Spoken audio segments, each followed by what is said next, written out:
Jizzaxda shubhali turist haqida nimalar ma'lum bo'ldi? Biz Baxmal tog'larida ketyapmiz. Yo'limizda bir aka turist shekilli. Ko'rinishidan bu yerlikka o'xshamaydi. Teparkka chiqqanini kutib turamiz. Sir, excuse me. Yeah, brother. Assalomu alaykum. Можно на запись видео? Nice to meet you. I'm French. French? Yes. Do you speak English? Yes. I am Instagrammer. Okay.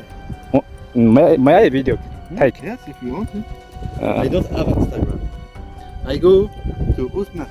Aytgancha, Jizzaximizda Toshkent supermarketi yonida orqamdagi binoda 4 yosh va undan kattalar uchun raqobatga tengi yo'q ingliz tili kursi ochilgan. Pro School asoschisi Nodira opa 20 yillik professional tajribaga ega. Shundan 6 yil xorijda malaka oshirganlar. Yaqinda vatanga qaytib, samarali va zamonaviy metodlar bilan ta'lim berishni boshlaganlar. Nima uchun Jizzaximizda tengi yo'q ekanliklarini Instagram sahifalarini kuzatib va farzandingizdagi yaqqol o'zgarishlardan bilsa bo'ladi. Hozir profillariga obuna bo'lib, farzandiga til kursi izlab yurgan tanishlarga yuborib qo'ying. What problem do you have? Not have problem. The only the problem is the sun. The sun. Why are you walking around in Baxmal? I arrived in Uzbekistan in Tashkent, Gulistan with my bicycle. Only bicycle. Only bicycle. Very good. Tashkent, Gulistan, Zamin, Bano. Yeah. Super. Today I go to Usmat. After Samarkand, Bukhara, Khiva. Very good. Do you like Baxmal? I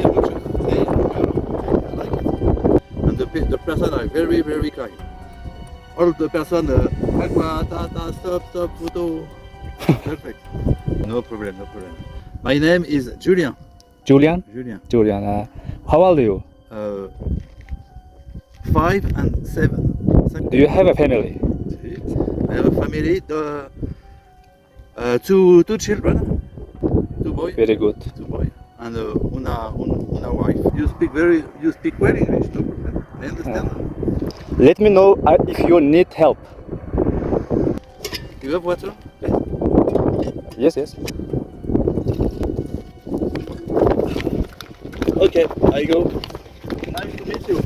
What's your name? My name is Uktam. Uktam. Thank you. White Road. Mana ko'rdingiz do'stlar, akamiz Fransiyadan mashinada olib borib qo'yay, pul beraymi desam xohlamadilar. Pro School. Sifatli ta'lim